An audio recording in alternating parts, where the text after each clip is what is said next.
Nyenrode Business University was founded by business for business, and therefore our faculty focuses on research with real-life impact and education which impacts our students.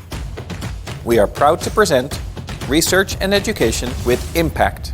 Did you know that the chance of creating enthusiasm for sustainability measures increases when you not only focus on sustainability as a goal on itself, but also as a means to achieve other goals?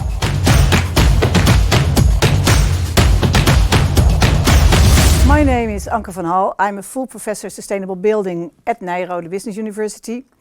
Together with colleagues, I developed a way of looking at sustainability, what we call the merger of interest perspective. It is based on my experience in the construction industry and inspired by the work of the program of negotiation of Harvard and the work of the Green Roundtable in Boston.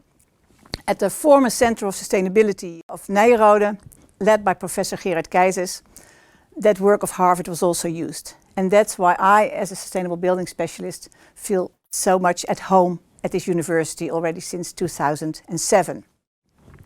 Because I combined my work at Nyenrode for 10 years with a chair at the Delft University of Technology, I became focused on the challenge of increasing the demand for energy in existing houses and neighborhoods.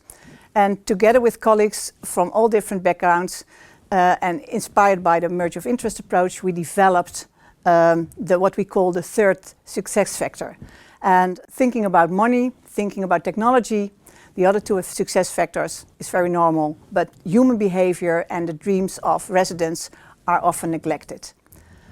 Over the past few years, my colleagues and I did a lot of research in this field. And with the knowledge platform Homeates, we try to spread our findings and inspire people, and that's getting better and better. A lot of housing associations, governments, and building companies are using our findings and applying them in their work. If you want to know more about the third success factor, go to the website and have a look at my impact case. For more impact cases, visit nyenrode.nl/impact.